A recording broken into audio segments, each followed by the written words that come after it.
이렇게 읽겠습니다. 또 내 아들 솔로몬에게 정성된 마음을 주사 주의 계명과 권면과 율례를 지켜 이 모든 일을 행하게 하시고 내가 위하여 준비한 것으로 성전을 건축하게 하옵소서 하였더라.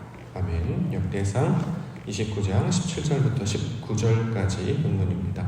정직을 기뻐하시는 하나님, 정직을 기뻐하시는 하나님이라는 말씀의 제목입니다. 역대상 82번째 시간으로 29장 계속해서 살펴보고 있는데요. 오늘 세 번째 단락을 만납니다.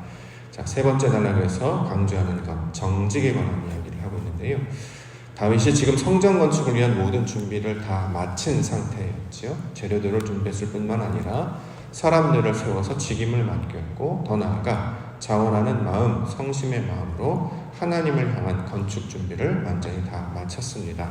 자, 이처럼 모든 것들을 다 준비하고 완성된 상태, 하나님이 말씀하신 그 말씀대로 그것을 순종하여 지키며 이것들을 그대로 준비한 상태, 그 온전한 상태를 가리켜서 오늘 본문에서는 정직이라는 말로 설명하고 있습니다. 17절 보겠습니다.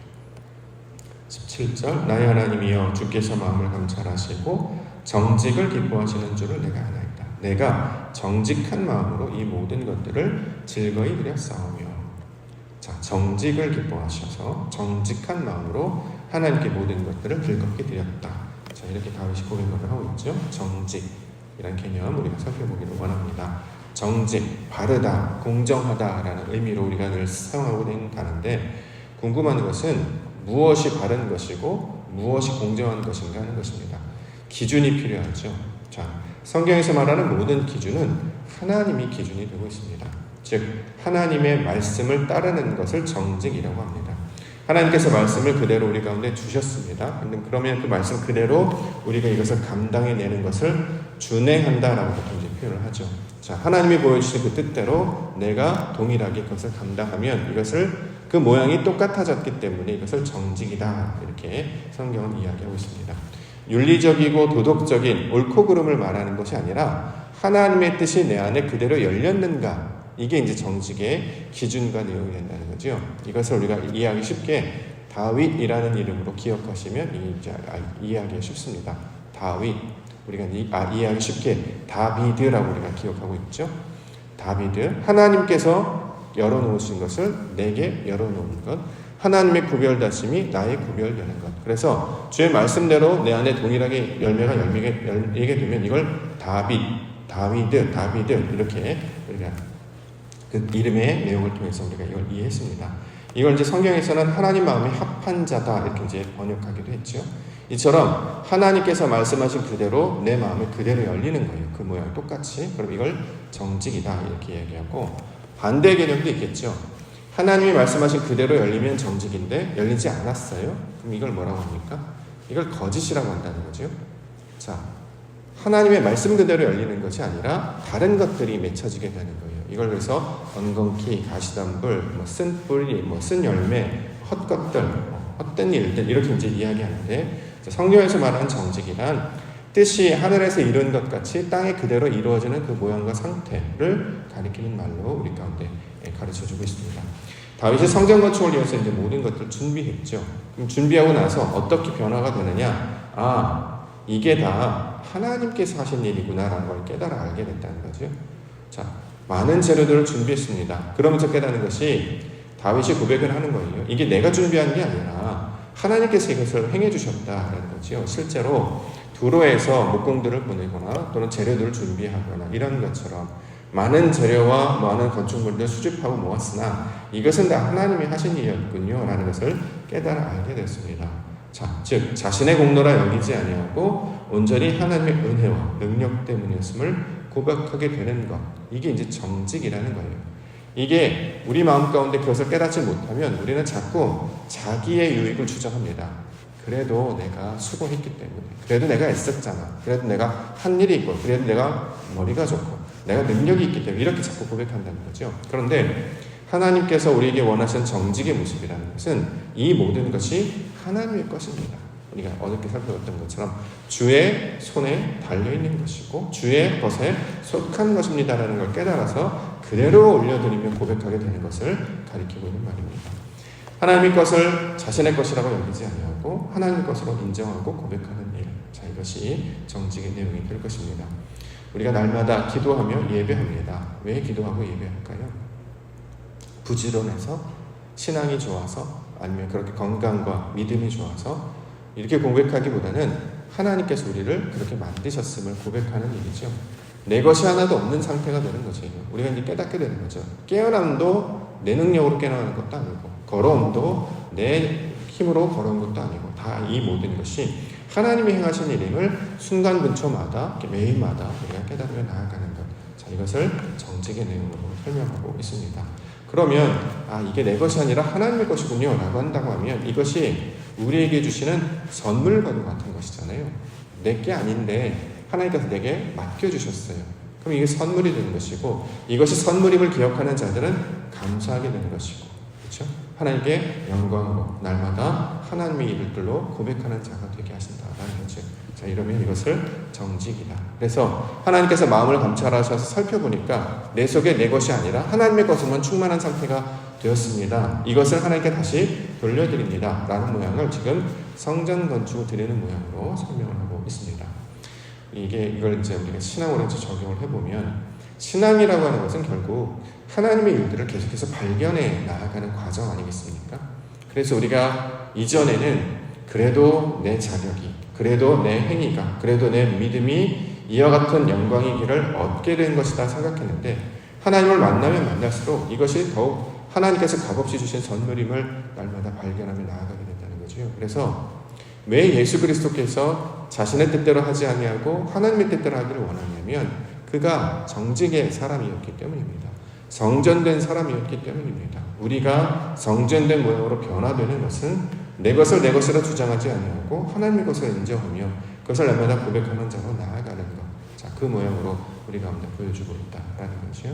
우리 하나님의 백성으로 부르신 줄 믿습니다. 그러므로 날마다 주시는 것들 가운데 하나님의 영광을 발견하는 은혜가 있기를 원합니다. 이래서 우리가 하루를 살아간단 말이죠. 그러니까 자꾸 일이나 상황이 자꾸 마음을 뺏기지 아니하고 이 일을 통해서 하나님이 보게 하시는 것이 무엇인가, 이걸 깨달아 알게 하여 주시옵소서. 그럼 놀랍게도 이것이 나에게 준 선물과도 같은 것이구나. 그러면 마시는 것도, 먹는 것도, 입는 것도 다 하나님의 나라와 뜻을 향하고 있기 때문에 이것들을 발견한 가운데 나아가야 될 점이 있습니다. 그 정직의 사람들, 그 믿음의 사람들로 살아가시는 우리 믿음의 하루가 되기를 간절히 소망합니다. 말씀 내용들을 살펴보겠습니다. 가장 먼저는 마음을 준비하여 주께 돌아오게 하셨다, 이렇게 고백하고 있는데요. 18절 우리 조상들 아브라함과 이삭과 이스라엘의 하나님 여호와여, 주께서 이것을 주의 백성의 심중에 영원히 두어 생각하게 하시고 그 마음을 준비하여 주께로 돌아오게 하시오며. 자, 백성들이 주께로 돌아왔다라는 거죠. 왜 돌아왔을까? 내용을 보니까 하나님께서 심중에 그 마음을 주셨다는 거예요. 그들이 깨달은 게 아니고 하나님이 주신 거예요. 그들이 노력하고 애써서 돌아온 게 아니라 그 마음 가운데 하나님을 알만한 것을 심겨 놓으셨단 말이죠. 그래서 그게 작동하게 되니까 이제 하나님께 돌아올 마음이 생겼다라는 것입니다. 전도서 3장 11절에 보면 하나님이 모든 것을 지으시되 때를 따라 아름답게 하셨고 또 사람들에게는 영원을 사모하는 마음을 주셨다, 이렇게 기록하고 있습니다. 영원을 사모하는 마음을 주셨다. 영원을 사모한다는 게 무슨 뜻입니까? 우리에게 나타난 시간과 공간 안에 담겨져 있는 그 이상의 차원들이 무엇인가를 찾도록, 구하도록 우리 가운데 그렇게 마음을 주셨다라는 거잖아요. 그렇죠? 이걸 영원을 사모하다는 거죠. 죽지 아니하고 자자손손, 에버라스팅, 영원히 계속 산다, 이런 개념이 아니라 우리가 살고 있는 상황, 우리가 살고 있는 이 때를 통해서 하나님의 의도가 있는데 그것을 알지 못하니까, 왜 이런 일이 벌어지고 왜 살게 하는지 모르니까 사람들이 답답해하고 낙심하고 힘들어하는 건 아니겠습니까? 왜 그러냐면 영원을 사모하는 마음을 주셨다는 거예요. 우리를 시간과 공간 가운데 보내신 것은 거기에 갇혀서 살라는 게 아니라 그 상황을 통해서 이걸 허락하신 하나님을 찾게 하시는 것이 하나님의 의도가 된다는 거죠. 이걸 깨달으면, 이것을 깨닫는 자가 있고 그렇지 못하는 자가 있는데 하나님께서 이것을 깨달으고 알게 하시도록, 그래서 그 영원이신 하나님께 나오도록 우리 가운데 역사하고 있습니다. 그래서 우리가 가장 먼저 깨어있는 자, 부르심을 받은 자로 하나님 옆에 나오는 것은 이것들을 무언가 알지 못한 힘에 따라서 알기 시작했기 때문입니다. 그래서 인생을 살아가면 사람들이 언제 가장 힘들어하냐면 의미가 없는 일을 할 때. 이거 가장 힘들어하잖아요. 이게 무슨 의미가 있어? 이걸 왜 하는지 모르겠어요. 그래서 단순한 일을 시키면 시킬수록 사람들은 괴로워합니다. 왜냐하면 의미를 찾지 못하기 때문이죠. 근데 단순한 일뿐만 아니라 먹고 마시고 입고 살아가는데 이게 의미가 없다 그러면 사람들이 이제 점점 마르게 되거든요. 근데 거기서 이제 깨닫게 되죠. 무언가가 있는 것인데 그게 무엇일까? 자, 모든 이들에게는 이것을 깨닫게 해주셨습니다.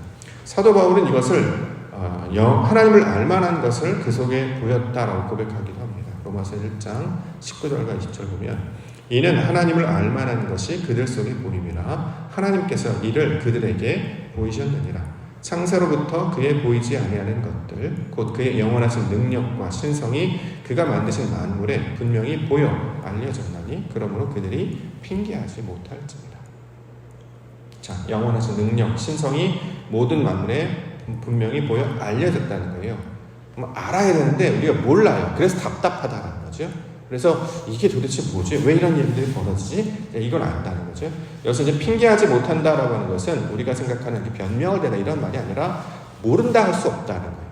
하나님의 나라가 침노에 들어오면 우리가 막을 수 없는 것처럼 이게 치고 들어오기 때문에 우리는 거부하거나 거절할 수 없다는 거예요. 그래서 마음 가운데 헛헛함이 생기고 왜 이러지? 왜 내 마음이 이럴까? 이런 거죠. 그래서 이제 시간이 지날수록 의미가 없으면 먹는 것도 맛이 없고 보는 것도 즐겁지 않고 특별히 인생을 살아나면서 재미와 기쁨과 쾌락이 이게 별거 아니구나라는 걸 알게 되죠. 근데 중요한 것은 이게 왜 있느냐? 그 이면 가운데 숨겨져 있는 내용을 깨달아야 참된 기쁨과 만족을 얻게 됩니다. 자, 이것을 우리 가운데 보여주셨습니다. 그래서 인생 가운데 이런 소위 말하는 마음이 막다른 골목, 바닥을 치거나 이럴 때 하나님께 돌아오는 역사가 주로 이제 많이 나타나는 이유가 그 마음에 이제 반응하게 되어서 이 마지막 보면 주께로 돌아오게 하셨다 이렇게 얘기하는 거죠. 왜 돌아왔냐면 마음에 그것이 작동하기 시작하는 거예요. 우리가 먼저 작동한 자에 불과한 것이죠. 나중에 작동하시는 분들도 계시겠죠. 그래서 우리가 자리를 지키고 기도하면서 하나님이 하시는 일을 기대하게 하시는 것입니다. 주께 돌아오게 하셨다. 이게 다 하나님의 계획이고 예비하셨다는 건데 주께로 돌아왔다는 것은 마음을 하나님께로 향하기 시작합니다. 그렇죠? 어저께 얘기했던 것처럼 모든 시작과 끝, 모든 근원과 마지막이 하나님으로부터 시작해서 하나님으로 끝나게 됩니다. 태초에 하나님 천지를 창조하신 이유는 하나님으로부터 시작됐다면 결론도 하나님으로 끝나야 된단 말이죠. 이게 성경의 증거예요. 무슨 뜻이냐면 믿음을 시작해서 하나님께 돌아왔다면 그 믿음의 종착역은 하나님을 아는 것으로 끝나야 된다는 거죠. 우리의 유익을 구하는 것으로 끝나는 게 아닙니다. 이 세상에서 잘 먹고 어떻게 문제가 해결되고 십자가에서 내려오고 이게 아니라 마지막까지 하나님을 찾아 알게 되는 것. 이게 목적이 된다는 거죠.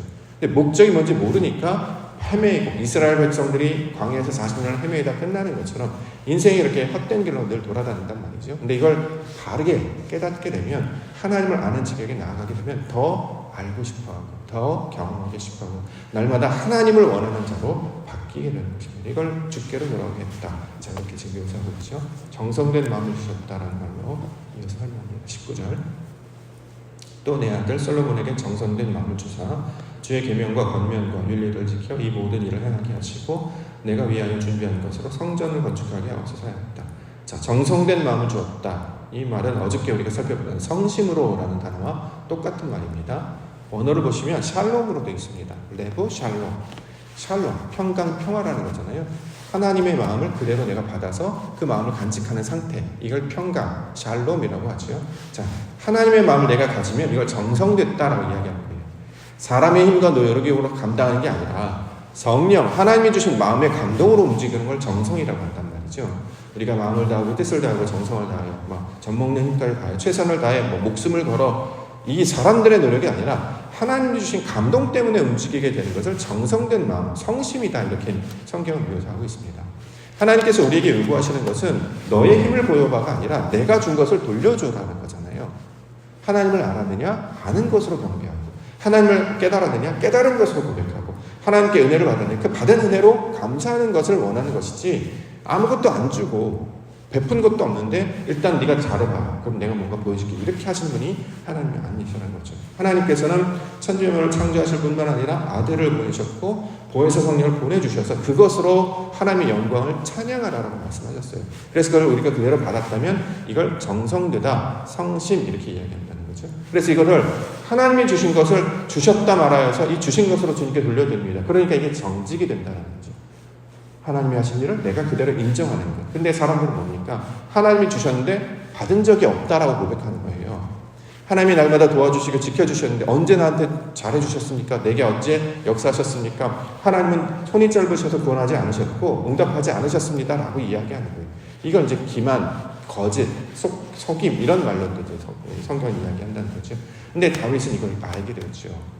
왕이 되어서 성전을 건축하라 하시고 준비하는 과정을 통해서 야, 이게 다 하나님이 하시는 것이었구나. 이걸 알게 되었기 때문에 그 주신 것을 통하여서 나의 아들 솔로몬도 성전 건축하게 되기를 원합니다. 그에게도 동일한 마음을 허락해 주옵소서라고 하면서 정성된 마음을 주시옵소서 이렇게 이야기합니다. 이 정성된 마음을 그대로 간직한 사람의 이름이 솔로몬이잖아요. 이건 이제 우리식 표현이고 원래 원어는 솔로마라고 되어 있고 솔로몬의 원어도 샬롬입니다. 샬롬. 다 똑같은 단어예요. 샬롬을 의인화, 상징하면 이게 솔로마가 돼서 우리가 지금 솔로몬이라고 부르고 있는데 성경은 인물을 가리키는 말이 아니라 하나님의 마음이 어떻게 우리 가운데 이루어지는가를 그림으로 보여주시는 것이죠. 그렇죠? 그렇기 때문에 이 정성된 마음을 그대로 간직한 자가 솔로몬이라는 사람으로 우리 가운데 역사적으로 나타나는 것이고 솔로몬이 한 일은 다른 일이 아니라 성전 건축한 일이잖아요. 하나님이 이 맛을 거처로 만드는 것. 내 안에 하나님의 말씀이, 하나님의 영이 임재하시도록 하나님의 거처가 바로 내 안에 되도록 그것을 감당한 자로 보여준 자가 솔로몬이 되는 거죠. 그래서 이제 다윗의 마음으로 하나님의 마음으로 옮겨가는 그 과정을 통해서 정직의 사람이 하나님께서 기뻐하시는 것이다. 이걸 다른 말로 성전된 사람이다. 이걸 다른 말로 솔로몬이다. 이렇게 이제 계속해서 설명해 나아가고 있는 것입니다. 그 솔로몬의 마음, 정전된 마음을 그대로 육신으로 찾아오셔서 우리에게 보여주신 분이 바로 그리스도 예수시잖아요. 그리스도 예수가 말씀으로 오신 성전이시지 않습니까? 그 모양을 그대로 우리 가운데 품으라고 이 말씀을 허락해 주셨습니다. 그러므로 이 정직의 마음, 하나님의 마음을 그대로 품는 자는 다른 말을 할 수가 없는 것이죠. 사람의 생각을 섞을 수가 없고 자기 유익을 거기에 덧붙일 수가 없게 되는 것입니다. 그래서 하나님은 이것을 정직이다 이렇게 이야기하고 있습니다.